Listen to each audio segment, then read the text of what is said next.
अगला है flat suppression, मतलब स्पष्ट रूप से दबा देना। विरोध का पत्र लिखा जा सकता है। यह अवलोकन करना, पहला है अवहेलना करना, किसी बात को अवहेलना करना।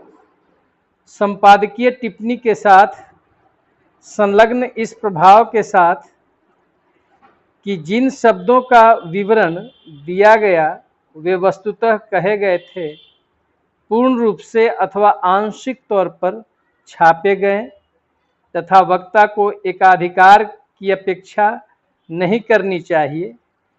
ग है संपादक द्वारा निजी तौर पर उत्तर दिया जाना। एक व्यक्ति जो जनता के दिमाग में बैठी हुई झूठी धारणा को दुरुस्त करने की दिशा में कुछ नहीं करती है, केवल कभी कभी तथा सामान्यतः एक प्रदेश के समाचार पत्र से कोई व्यक्ति पूर्ण रूप से खेदजनक क्षमा प्रार्थना प्राप्त कर सकता है। एक अधिक पुराने अखबार के संपादक द्वारा मुझे लिखी गई एक टिप्पणी सम्मान देना चाहता हूं।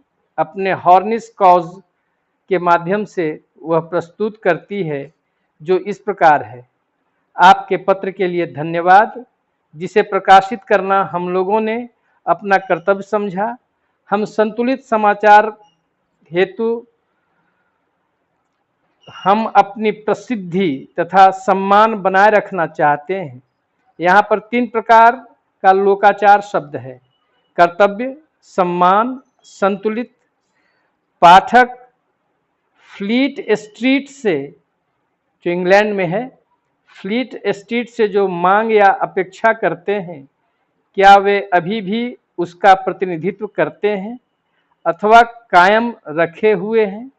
फ्लीट स्ट्रीट मध्य लंदन में स्थित है, जहां अधिकांश ब्रिटिश समाचार पत्रों के कार्यालय हैं। गुमराह करने वाले भ्रमपूर्ण विवरण को सुधारने के लिए अनेक मोहित करने वाली बातें, भारी तथा थकाने वाले जो समाचार पत्र के प्रयास किए जाते हैं, जिससे सामूहिक रूप से असत्य तथ्यों को संपूर्ण विश्व में रातों रात प्रचारित किया जा सके तथा एक साथ सैकड़ों समाचार पत्रों में प्रकाशित किया जा सके। इसके अतिरिक्त यदि कोई शिकायत करता है तथा समाचार पत्रों में सत्यशीलता के अभाव का साहसिक दोषारोपण करता है, तो उसे विनम्रतापूर्ण प्रलोभन की छाया में पर्दे के पीछे घात लगाकर निगाह रखती है। कोई सार्वजनिक व्यक्ति, लेखक, वक्ता, अभिनेता तथा राजनीतिज्ञ ऐसा गहराई में सोचने को विवश होता है कि यदि वह प्रेस का अपमान अथवा उसे अप्रसन्न करता है तो उसे उसका परिणाम भुगतना होगा। वस्तुतः धमकी खुलकर नहीं प्रकट की जाती है। पुस्तकों और नाटकों को असहयोगात्मक रवैया अपनाकर तथा मौन रूप से उपेक्षा, अप्रत्यक्ष ढंग से उपेक्षा, जो यद्यपि वास्तविक तौर पर जो अपमानकारी नहीं होता है, समाचार पत्र के गपशप वाले कॉलम में इसे प्रस्तुत किया जा सकता है। हजारों संकेत शांतिपूर्वक जो है प्रेषित किए जाएंगे कि प्रेस यश तथा प्रसिद्धि का बना भी सकती हैं और नष्ट भी कर सकती हैं।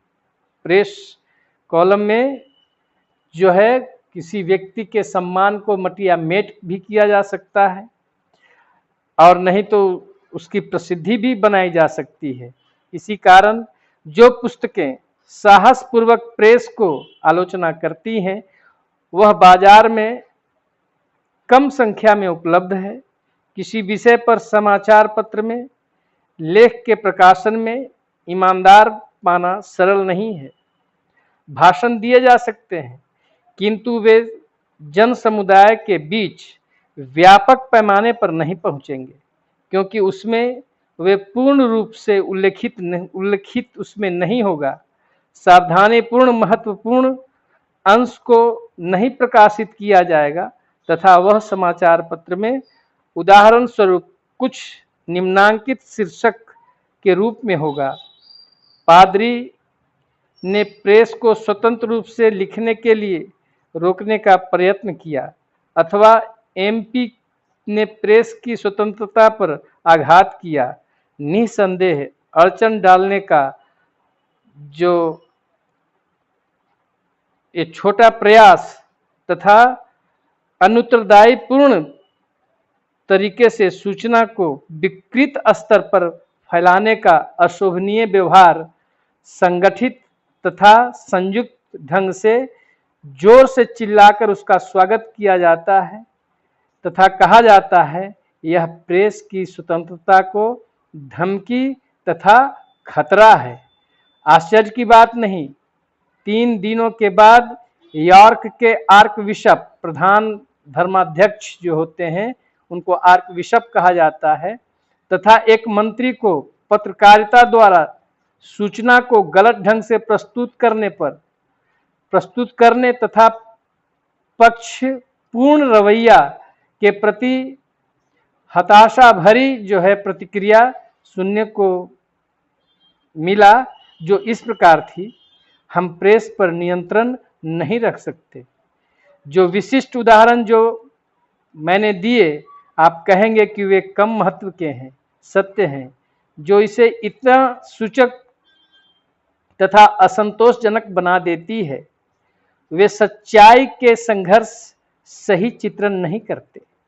ऐसे प्रयास के विरुद्ध पाठक थोड़े मानसिक प्रयास से स्वयं को आवश्यक सूचना से भली भांति पूर्ण रूप से सुसज्जित कर सकते हैं। वे जो करते हैं वह स्पष्ट रूप से व्याप्त असावधानी को सत्यशीलता, प्रत्येक पंक्ति में सूक्ष्म बुद्धि, अत्यंत महत्वहीन समाचार की लीपापोती तथा तथ्य जो कल्पना शक्ति के बीच में खींची रेखा तथा विलासिता और व्याप्त अविश्वास उत्पन्न करते हैं।